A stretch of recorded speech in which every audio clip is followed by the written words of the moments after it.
This is the tender to my 1.5" scale steam locomotive, which is a model of the Pennsylvania Railroad 040 number 94. Of course, this is a Reading tender, which is not the true representation of what the 94 had, but when I purchased this engine, this is the tender that came with it.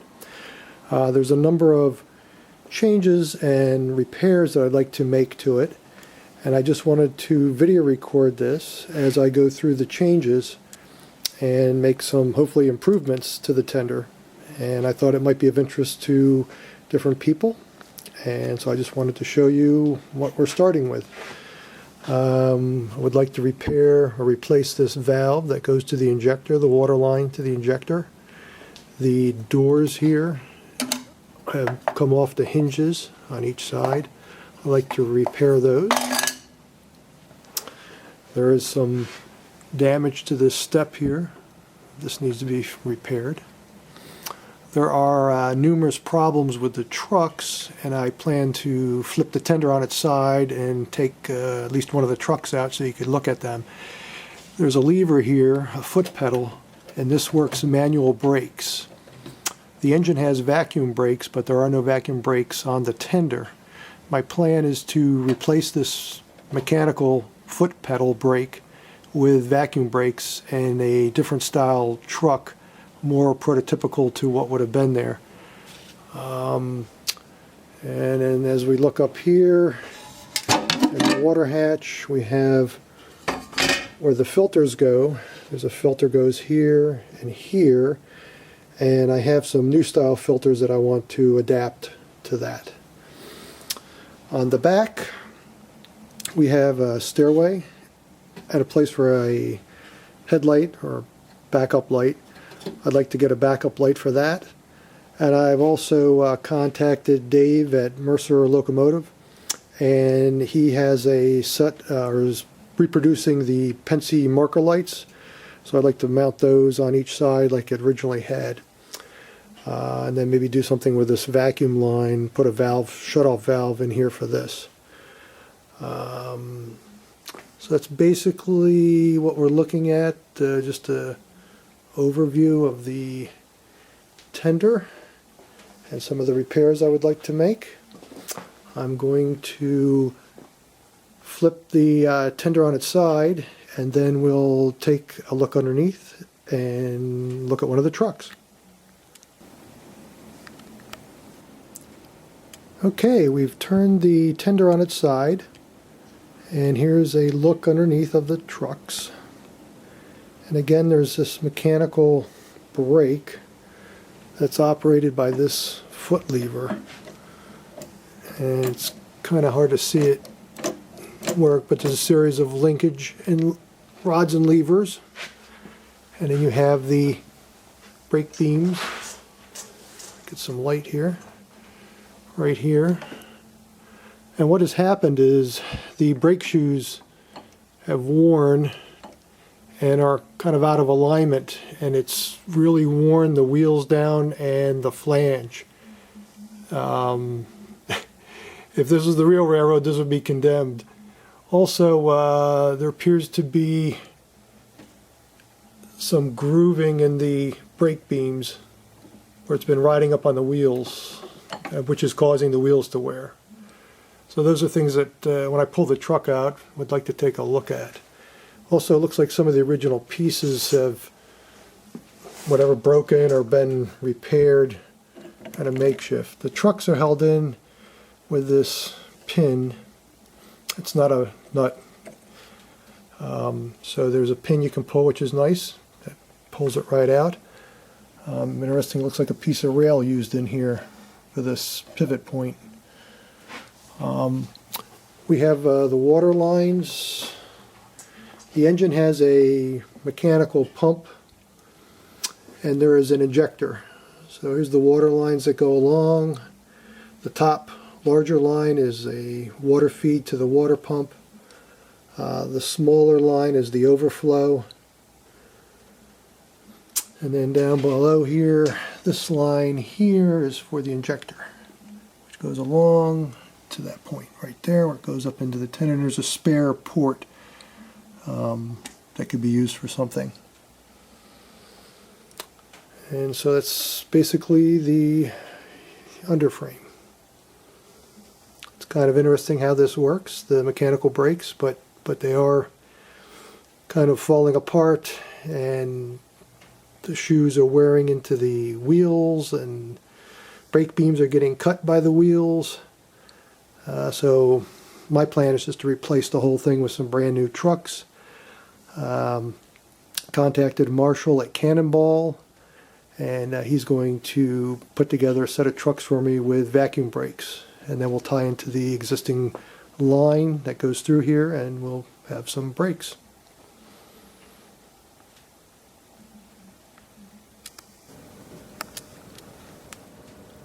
Alright, here we have the truck out of the B end. Just a little kind of an overview of it. As you look down here, the brake beam, you can see where the wheel is cut a slot, a notch in the brake beam where it's been rubbing right in there. Pull it back. So this is obviously not good for the brake beam and not good for the wheel. The brake shoes are very well worn, way past the limits. Some of them are, there's only like half of a shoe hanging. There's also a problem with the side bearing clearance. Here's a block here, and there's a block here, partial block. But when the tender is on the trucks, it rocks side to side a lot. So the side bearings need to be adjusted so you don't have that rocking motion. So just another overview of the trucks. Close up. I'm going to take them apart now, or take this one apart, and we'll take a look at it.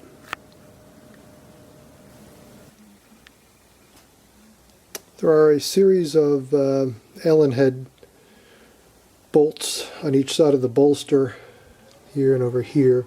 I've marked this side frame with this side of the bolster with an X, and this one with one line here and one line here. So when I go to put it back together, I know which side frame goes with which side. If I plan to use these later on, maybe you have to see how worn they might be and if it's worth using them or not. So I'm going to take the bolts out and take the bolster off. Okay, we've removed the bolts on both sides of the bolster. I do not know why there are 5 bolts on each side. I would think 2, maybe 3 would be plenty. It's always handy to have a little container, put your hardware in so you can keep track of it. I'm just going to lift this right off, and the brake rigging is attached to the bolster. Just set that off to the side. We can get a better look inside here. We can go ahead and pull the side frames off. That's interesting. Looks like we have roller bearings in there. This one appears to be kind of frozen on there. These hangers here to this equalizer are very worn. The wheel's been digging into that. You can see right here the wheel's been digging into the side of this hanger. What do we have over here?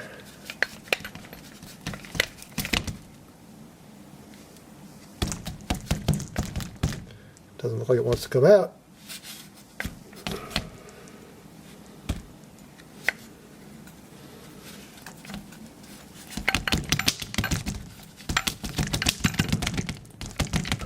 Well, looks like that's in there pretty good. For some reason we have a washer in here. Kind of a shim. Again, a lot of wear on that hanger.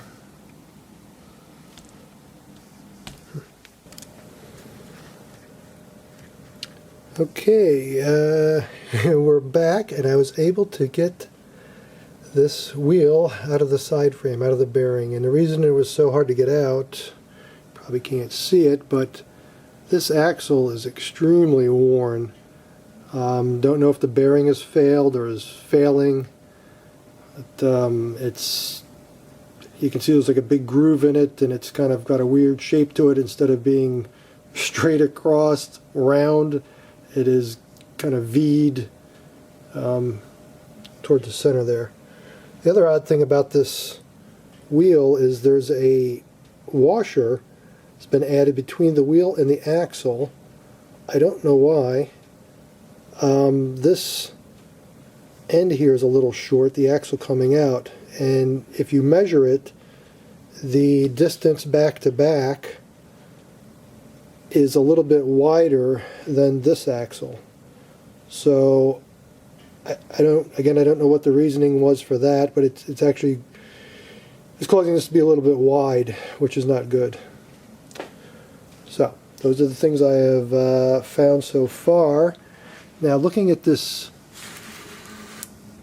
brake beam here, you can see right here that shiny spot.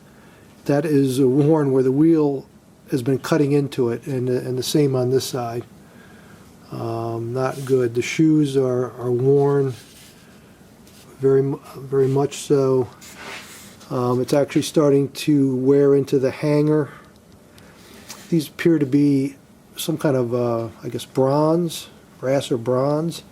I didn't mention, but the bolster and the side frames are all aluminum, and the wheels and axles are steel.